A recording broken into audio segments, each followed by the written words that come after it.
Azərbaycan şahmatının lideri Şəhriyar Məmmədiyarov deyil, Teymur Rəcəbov da deyil, əlbəttə Rauf Məmmədov da deyil. Bu 22 yaşlı Məhəmməd Muradlıdır.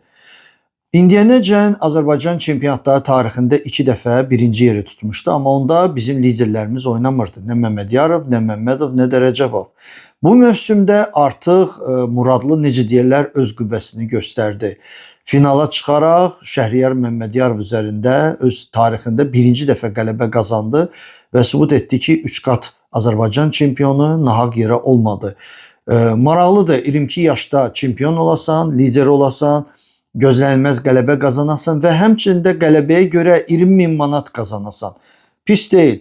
Ümid edək ki, Muradlı bu pulları xarici beynəlxalq yarışlara xərcləyəcək və öz reytinqini qaldıraraq xaricdə də Azərbaycan şahmatının liderliyini sübut edəcək. Çünki bilirsiniz də, Azərbaycan çempionatında qalib gələ bilərsən.